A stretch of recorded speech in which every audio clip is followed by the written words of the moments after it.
Sinabi mo, Kaufman, na hindi kapamilya si Hanilet.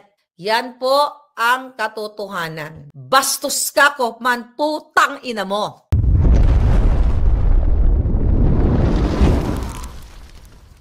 Kaufman is not discussing anything about the case. You know that, Mr. Kaufman. Para maintindihan niyo yung konteksto, yung unang dalaw ni Miss Hanilet Avancenia, like 5 to 10 minutes before siya umalis, sinabihan siya na wala na siyang susunod na dalaw. Dahil nga, nabanggit niya dyan na nung July 19 ay may nabanggit siya during the phone conversation nung nasa Pilipinas siya at it seems na may violate siyang rules. Okay? Doon sa conversation na yon na July 19. Okay? Napag-alaman ko yun kung ano yung conversation na yon.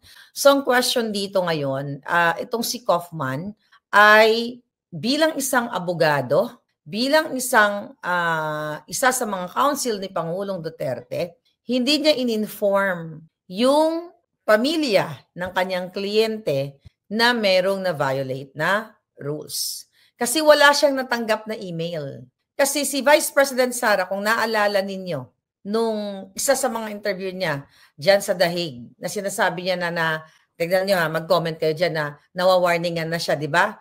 Kasi, may mga, kung ano silang mga pinag-uusapan, kasi nga recorded, okay? Recorded yung mga pinag-uusapan doon, na warningan siya. Doon sa mga warnings na yun, napag-alaman ko na dapat ini-email ang pamilya, like si Inday Sara na, oh, dear Vice President, or dear Sara Duterte, ganito, ganyan, during this day of your conversation with your father, may nasabi ka, da. Kasi nga, naka-record na ganon.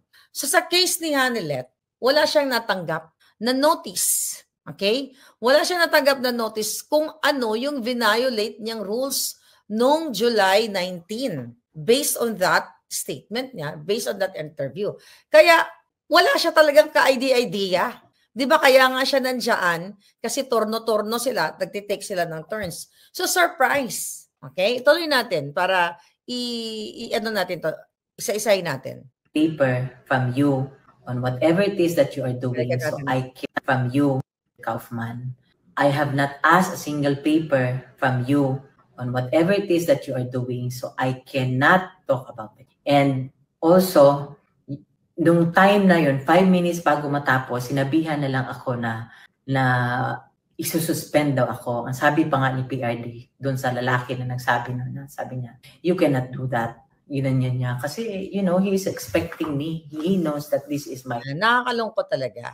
You cannot do that. Actually, behind the scene, I think kailangan malaman ng taong bayan. Okay? Imagine mo, narinig ng Pangulong Duterte na kinakancel si Miss Hanilet, ang kanyang partner, ang nanay ng kanyang anak.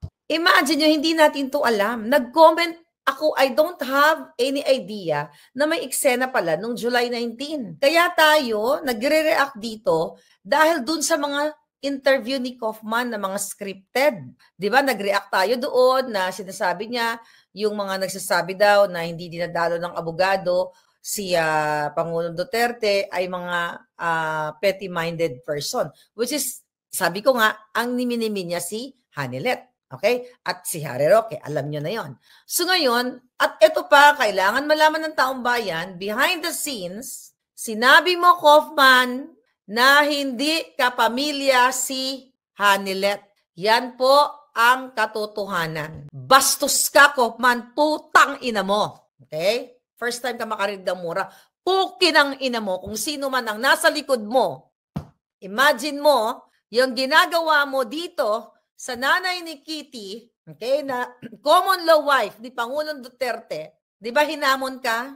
Sabihin mo sa loob kay Pangulong Duterte na hindi ka pamilya si Hanilet. Kaya pagdugtong-dugtongin niyo mga kababayan ang mga pangyayari. Bakit minumura o binabasto si Hanilet at ni Kitty ng mga manga-aligned Alpotera vloggers? You connect the dots. Okay? You connect the dots. At kailangan malaman ito. Hindi tayo dito, hindi natin pwede itong itago.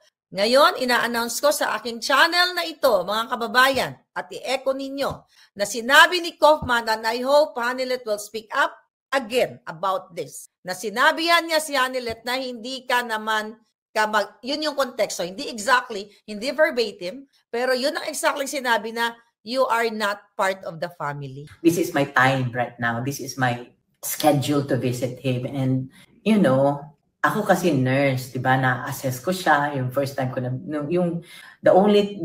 itong visit ko na ito, the only day na visit ko siya, nung pagdating ko talaga, straight from the airport, nilagay ko lang yung gamit ko sa hotel, na in-assess ko na siya, nakita ko na yung dito niya, malalim, yun, tapos, check ko sa kanya, control ang emotions ko na ano. Tapos, and for your information, mga kababayan, si Miss Hanilet, hindi siya nagdi-discuss about the case. Kasi unang-una, kahit na noon nag-uusap kami doon sa Dahig, unang-una, hindi naman siya knowledgeable doon sa mga technicalities. Pag nag-uusap sila ni Pangulong Duterte, tinitignan niya lang yung ADLs, Activity Daily Living ni Pangulong Duterte, yung pagkain, yung mga damit, di ba sabi nga niya, doon sa interview niya, pinagpadala sa siya ng tape measure, pinapasukatan niya ng yung size ni Pangulong Duterte kasi maluwag na nga yung mga damit, kailangan bumili ng bago. Hindi siya nakikialam sa kaso. So nandoon siya para i-check ang kondisyon. As a nurse, nabanggit niyo ang kondisyon ni Pangulong Duterte. Pero magtataka ka dito kay Kaufman. Kaya nga ako, I hope nakikita ni Vice President Sara to dahil nag-uusap naman yan sila. Pero tuloy-tuloy lang natin tong, although napanood nyo na, kailangan ko kasi i-dissect to kasi yung iba para makita ninyo kung saan siya nanggagaling. Noon, after nung just 5 minutes, saka ako nilapitan nung lalaki, sabi niya, suspend daw. And this is exactly what the PRD said. You cannot do that, sinabi niya. Tapos the following day, wala na akong visit. Nakita nyo nangingilig yung kanyang boses. Pinipilit niyang hindi maging emotional. Sabi ni Pangulong Duterte, you cannot do that. Kita mo, Kaufman? May translator naman si Kaufman, yung mga alpotera niya dyan sa paligid.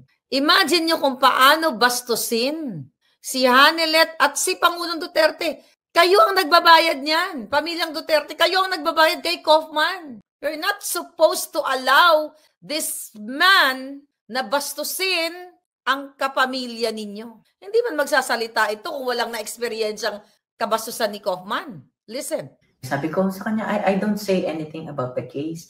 All I tell him is, he asks me usually about the news. I'm sure the same kami ng sinabi ni VP kasi news yun eh. So pinapaliwanag niya doon sa staff ng ICC na, wala naman siyang sinasabi about, about sa issue o kung ano pa man. Ang pinag-uusapan lang niya kung ano yung mga available na sa news at kung ano man yung mga personal or ADLs ni Pangulong Duterte. So hindi siya binigyan ng warning, hindi siya binigyan ng email, hindi siya binigyan ng notification na, hey, Miss Abansenia, sorry, we suspend we canceled already your visitation rights, blah, blah, blah, blah, blah. Diba?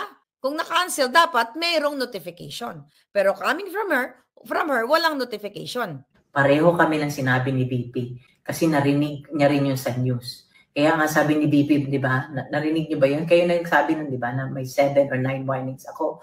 I didn't receive any. Ito. So, narinig niyo yun, dyan sa Dahig. Narinig ko rin sinabi ni VP na may warning siya dahil yung anong chika-chika nila ni PRRD. So meaning, meron siyang warning, may natanggap siyang correspondence, may natanggap siyang emails, siya wala. Pinersonal ni Kaufman or what? May nag-utos kay Kaufman? Kasi talagang yung Alpotera Group at Manga Group mukhang nagkakaisa eh. Para bastusin si Hanilet, pati yung lawyer. Listen. Ito lang ang masasabi ko. Sinabi ko na kay Mr. Kaufman. Sabi ko, wala namang, alam ko, I have nothing against you, pero please do not deprive us of, asking other people or asking legal opinions from other lawyers also. Pero we acknowledge you as his lawyer. Pero sabi ko nga sa kanya, baliktad tayo. Asawa mo, ikaw kaya ang nasa loob. Ano kayo? Okay, listen to that. Okay. Ang kinagagalit ni Kaufman, diyan, sinasabi ni Hanilet na, we acknowledge you, di ba, na ang kinagagalit niya kasi nag-ask ng legal opinion si Hanilet. I was there. Actually, yes, yun yung sa tungkol sa domestic legal remedy na inapprove ni Pangulong Duterte at inapprove din ni Inday Sara dahil mismo sinabi ni Inday Sara. Pero dahil itong si Kaufman, akala niya aagawan siya ng kliyente. Ulitin po natin, yung pag-consult ni Miss Hanelet sa ibang lawyer out of, sabihin na natin, frustration, desperation, dahil wala ang bagal ng pagpapalabas o interim release man lang ni Pangulong Duterte. May karapatan ang bawat kliyente, ang pamilya, di ba, na magtanong ng legal opinion. Ayaw ni Kaufman. Sinusuppress niya. Kaya nga, di ba, sa interview niya na na-scripted kay Chipmunk, ay sinasabi niya na si Harry Roque ay nag-interfere. At nagbi-blame game siya na naaantala yung proseso sa ICC dahil dito sa dalawang to, kay Hanelet at saka kay Harry Roque, na pwedeng maantala. Imagine mo, anong kinalaman ng pag-ask ng legal opinion ni Hanelet dahil gusto niya ngang magkaroon ng another, avenue para mapabilis ang paglaya ni Pangulong Duterte. And I know that, alam ni Vice President Sara Duterte yon. Kaya lang, ang sabi dyan ni Inday, di ba, na tinitignan niya yan, yung ganyang pathway, pero one step at a time. Sinasabi niya yan sa interview eh. Pero bakit itong asshole na lawyer na ito na dapat talaga mawala na yan,